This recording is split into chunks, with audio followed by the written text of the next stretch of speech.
क्या बंगाल में हिंदुओं का रहना मुश्किल है?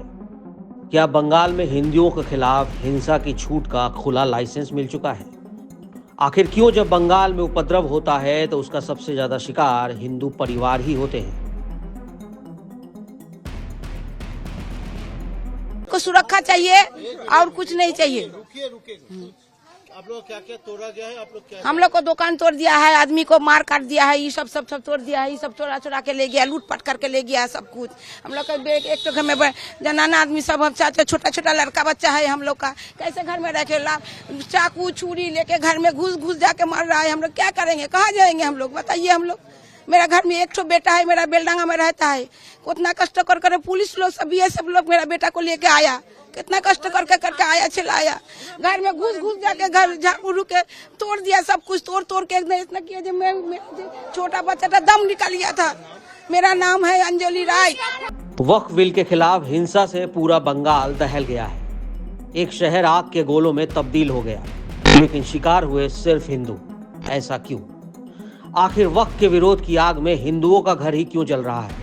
इसका जवाब कौन देगा? पश्चिम बंगाल के मुर्शिदाबाद में वक्फ बिल को लेकर हुई हिंसा से कम 3 लोगों की जान चली गई। इसमें से 2 लोग ऐसे हैं जो देवी देवताओं की मूर्तियां बनाते थे।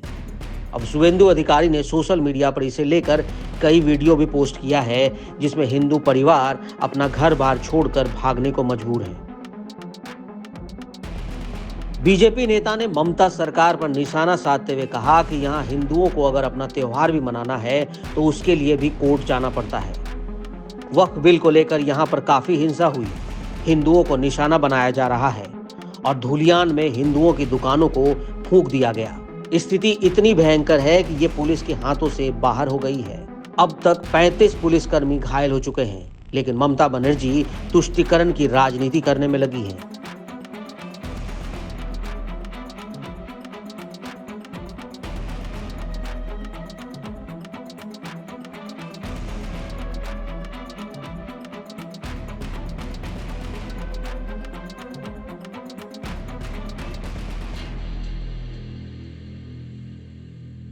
तो हिंसा करने वाले मुस्लिम समुदाय के लोग हैं। राज्य में तृणमूल कांग्रेस की सरकार है, निशाने पर हिंदू जनता है, विरोध में केंद्र द्वारा पारित कानून है और फिर भी भारतीय जनता पार्टी दोषी है। यह तो सूर्य के सामने यह कहना कि अंधेरा छाया हुआ है।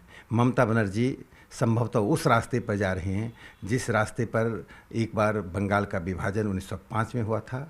वह कर्जन की भूमिका में हैं। अपनी भूमिका बदलें और देश के एकता अखंडता के लिए वे संविधान के शपथ के अनुसार काम करें। दूसरी तरफ राज्य की मुख्यमंत्री ममता बनर्जी ने अल्पसंख्यक समुदाय को समझाते हुए आश्वासन दिया कि राज्य में वक्फ कानून से जुड़े प्रावधान लागू नहीं किए जाएंगे। इस बात को लेकर भी बीजेपी भड़की हुई दिखाई दी। सवाल यह है कि अभी तक ममता बनर्जी या अभिषेक बनर्जी मुर्शिदाबाद क्यों नहीं गए? बंगाल जल रहा है और इसके पीछे ममता बनर्जी की सरकार पूर्ण तरीके से जिम्मेदार है। ये state sponsored, state protected, state encouraged targeted violence against Hindus है। अभी जो प्रमाण सामने आए हैं, चाहे सुकांता मजुमदार जी हो, शुभेंदु अधिकारी जी हो, हिंदुओं को पलायन करने पर मजबूर किया जा रहा है, मंदिरों में मूर्तियों को ध्वस्त किया जा रहा है। हमने भगवे झंडे को कैसे उतारा गया ये भी देखा, ये स्वामी विवेकानंद जी की धरती पर हो रहा है। हमने देखा कि चुन चुन कर हिंदुओं के घर में आग लगाई जा रही है, चुन चुन कर उनके दुकानों में आग लगाई जा रही है। हिंदुओं को जिस प्रकार से प्रताड़ित किया जा रहा है। वहीं बीजेपी ने इसे लेकर यूसुफ पठान की तस्वीर शेयर की है। बीजेपी ने पश्चिम बंगाल के बहरामपुर से टीएमसी सांसद पठान पर मुर्शिदाबाद हिंसा के बीच मौज मस्ती का आरोप लगाया। बहरामपुर से टीएमसी सांसद यूसुफ पठान ने एक इंस्टा पोस्ट किया है जिसमें वो चाय पीते हुए दिख रहे हैं। तृणमूल कांग्रेस के सांसद की इंस्टाग्राम पे फोटो ये स्पष्ट करती है कि बंगाल में मुर्शिदाबाद, नदिया और तमाम एरियाज के अंदर हिंदुओं के खिलाफ टारगेटेड वायलेंस ममता बनर्जी द्वारा करवाया जा रहा है और एक दूसरी तरफ तृणमूल कांग्रेस के सांसद मौज कर रहे हैं। इससे ये स्पष्ट होता है कि तृणमूल कांग्रेस को हिंदुओं के प्रति घृणा है और ये पूरा का पूरा वायलेंस प्री प्लान्ड है, एनकरेज्ड है और सपोर्टेड है तृणमूल कांग्रेस द्वारा। इसीलिए बंगाल के अंदर कोई भी हिंदू ममता बनर्जी के प्रशासन में सेफ नहीं है। रामनवमी के उत्सव के समय और उसके बाद से लेकर के अब निरंतर जिस तरह से बहुसंख्यक हिंदुओं पर हमले हो रहे, धार्मिक आधार पर उनका उत्पीड़न किया जा रहा है, मंदिरों को क्षति पहुंचाई जा रही है, बहू बेटियों के साथ में जो है दुर्व्यवहार किया जा रहा है, और उसके बाद में भी ममता बनर्जी की सरकार चुप है। केवल अपने वोटों को साधने के लिए उसने बंगाल को जलने के लिए और बहुसंख्यक हिंदू समाज को भुगतने के लिए छोड़ दिया है। ये एक बार फिर आज़ादी से पहले जिस तरह की व्यवस्था बंगाल में हुई थी, बंगाल विभाजन के समय हुई थी, एक बार उसका पुनर्स्मरण कराता है। लेकिन मैं ऐसा मानता हूं कि अब जिस तरह की चेतना व्याप्त हुई है, ये गुंडागिर्दी आने वाले चुनाव के बाद में शायद बंगाल को इससे मुक्ति मिलेगी और बंगाल में भारतीय जनता पार्टी की सरकार बनेगी। वहीं ऑल इंडिया इमाम एसोसिएशन ने भी ममता सरकार पर गंभीर आरोप लगाए।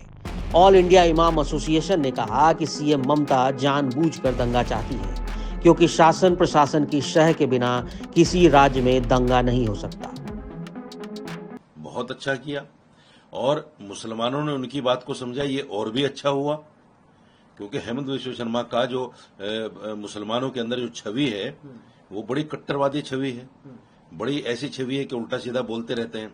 उनके बहुत सारे बयानात भी हैं इस तरह के। तो मुसलमानों ने उनकी बात को एक्सेप्ट किया।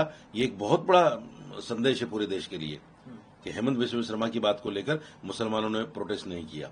ये बहुत बड़ी बात है। तो मेरा कहना यह है कि जब असम के अंदर मुख्यमंत्री के कहने से प्रोटेस्ट नहीं हो सकता, तो फिर बांग्लादेश में मुर्शिदाबाद में प्रोटेस्ट होकर 3 लोगों की जान कैसे चली गई? बंगाल में ये बहुत बड़ा सवाल है। बहुत बड़ा सवाल है ये ममता बनर्जी के लिए। ममता बनर्जी को सोचना चाहिए। आप इससे साफ जाहिर है कि आप जानबूझकर ये कर रहे हैं।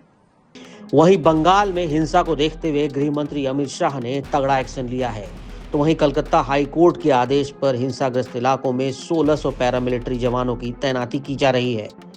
मुर्शिदाबाद में बीएसएफ के 300 जवानों की तैनाती की गई। इसके अलावा केंद्र सरकार ने बीएसएफ की 5 अतिरिक्त कंपनियां भी भेज दी हैं।